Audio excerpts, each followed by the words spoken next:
They are fearless. They risk their lives for sport. They are the world's greatest daredevils. Here's the run. Knievel attempting to jump the Grand Canyon.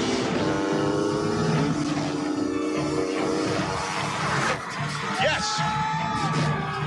He's hit the gap. He makes it. He's off the bike. He's made the gap cleanly, but just as feared. But even with state-of-the-art equipment and years of experience, sometimes their stunts go bad.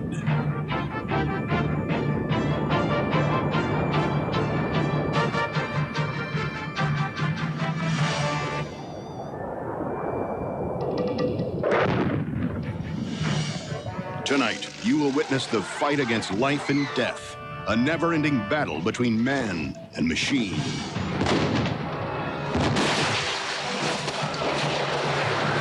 Stunts that are supposed to be performed in the air, but tragically fell back to earth.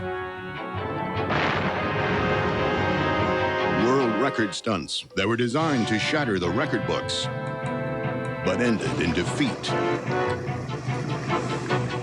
From high-octane stunts that twist out of control, to high-performance stunts, where even precise expert planning can backfire. Some of these stunts gone bad are graphic by nature. But in most cases, the injuries to the performers were not life-threatening. The impact of these stories are not made to shock the viewer. They are designed to prove that these amazing stuntmen really do risk their lives.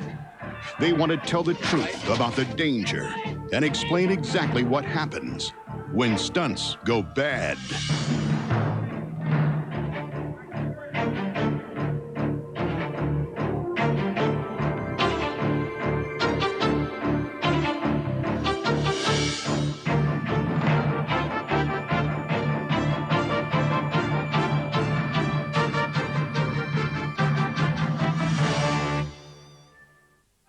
I'm Gary Davis, and I've been a professional stuntman for 26 years. The stunts you're about to see were all performed by highly trained, experienced professionals. These stunts are all extremely dangerous, and no one except professional stunt people should even consider trying to perform them. I hope this program will help you understand all the planning and preparation that goes into any type of stunt, the ones that are successful and the ones that are not.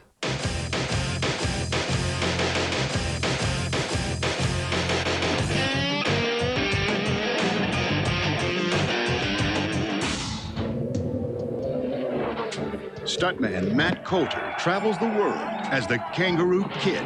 He has set world records for jumping his quad racer for both distance and accuracy. This is an exhibition jump where he launched his four-wheeled machine over a flying machine. Experts say that jumping a quad is 4 times more difficult than jumping a two-wheeled motorcycle. Matt proved that on this attempt to jump a paddle wheel boat in Cornwall, England.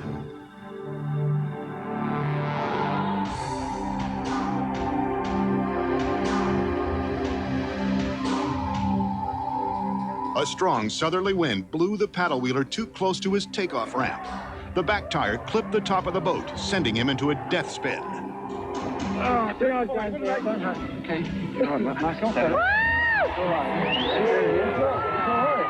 Was that good or what? Yeah. The Kangaroo Kid escaped major injuries in this stunt gone bad, but his Australian pride drove him to try again the following year. For his second attempt, Coulter increases the height of his takeoff ramp. He tries again.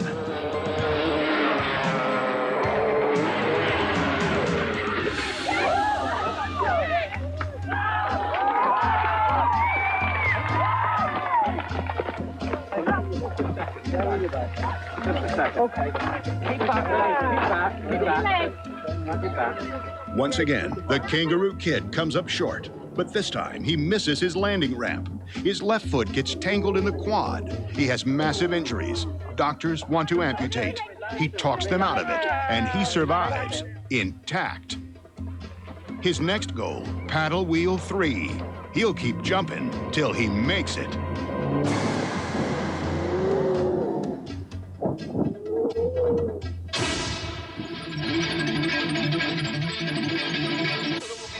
Spokane, Washington, stunt coordinator Johnny Martin and his crew planned for a film stunt involving 2 stuntmen and a pickup truck. The plan is for the 2 actors to jump from the pickup while the vehicle rolls over the top of a movie camera.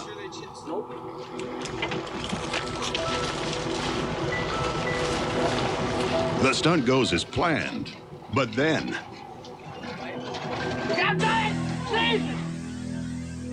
And basically, it's coming down the hill as 2 performers jump out of the car, and I'm directing the blind driver on a walkie right behind the camera that I want him to drive over, and I'm telling him which way to go, left or right, to get him evenly straight. Once I got his line perfectly straight, I was going to get out of the way. So we finally got a good line about the last 15 feet before the camera.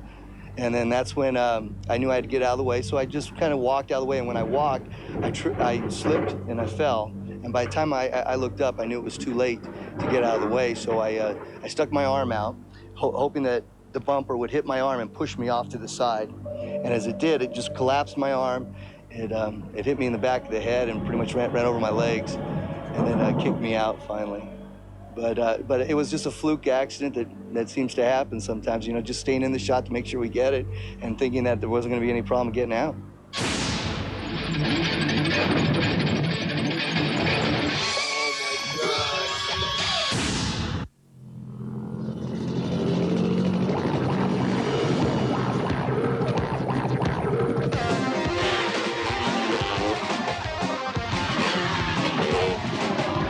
Rising in the ranks in the spirit of the Knievels is another daredevil with attitude to spare. 25-year-old Seth Inslow. Not unlike the Knievels, he makes his living connecting pieces of real estate with huge gaps in between.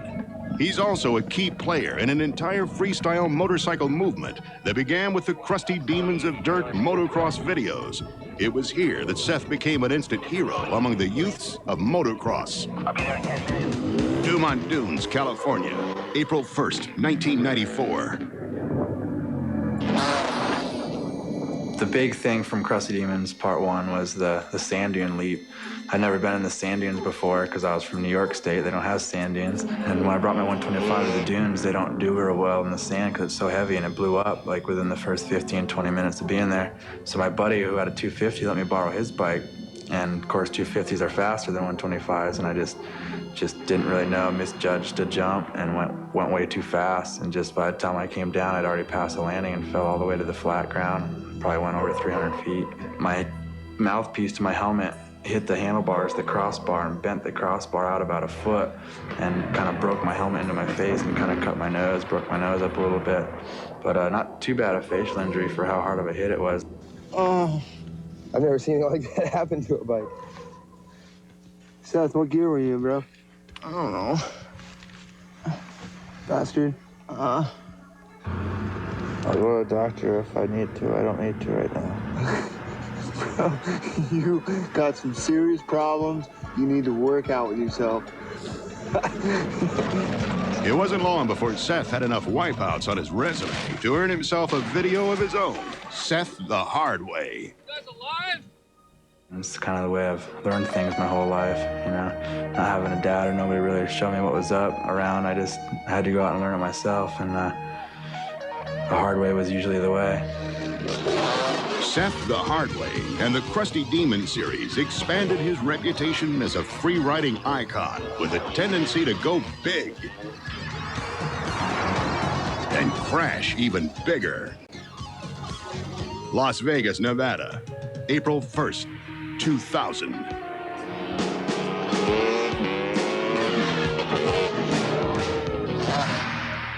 As soon as you leave the takeoff, you pretty much know that you know whether you're gonna come up short or go too far. So you just gotta hang in there for the ride. This attempt to break Robbie Knievel's long-distance record ended in defeat when the impact of the landing broke his motorcycle in half. Luckily, Seth walked away, but this crash and others like it have left telltale scars on this seasoned daredevil.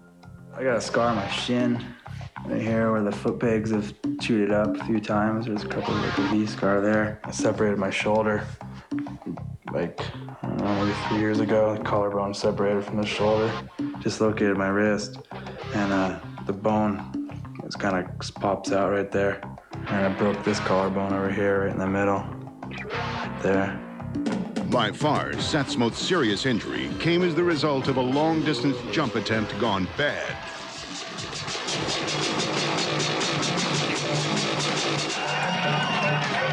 Napa Valley, California, December 1999. Seth attempts to break Doug Danger's decade-old record of 251 feet.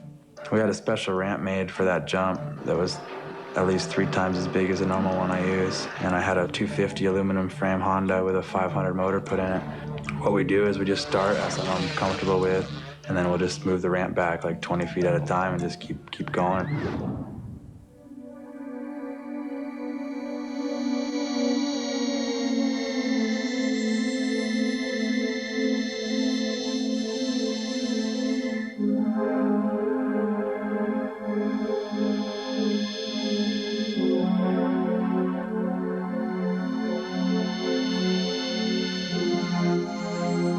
It was a real strong wind, and once I got up by the telephone poles, the wind just caught me like a kite and just blew me that extra 20 feet, and I totally went past my landing ramp to the flats and landed so hard that when the suspension went through its travel and the frame dug into the ground, it threw me that little bit forward.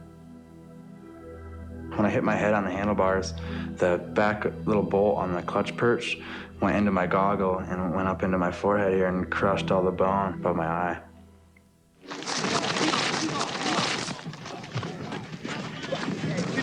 Ambulance! He's coming. Get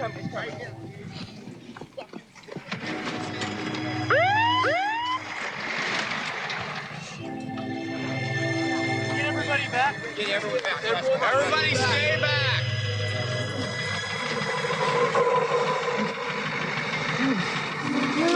Seth, don't get up. Do not get up, buddy. Okay? Do not get up.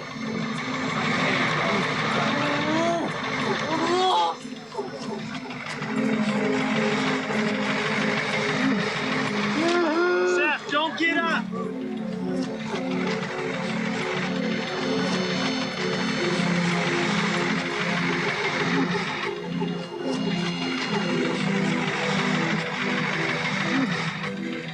And they brought me in and cut me ear to ear, pulled my face down, and they cleaned out all the crushed bone that was in there, put titanium in its place to build it up level with the other eyebrow so I didn't have a dent in my forehead, and then they pulled me back up and stapled me together with like 50 staples across the top of my head, and they stitched me up and sent me home. Seth was under strict doctor's orders to stay off his motorcycle. 1 month later, he was at it again.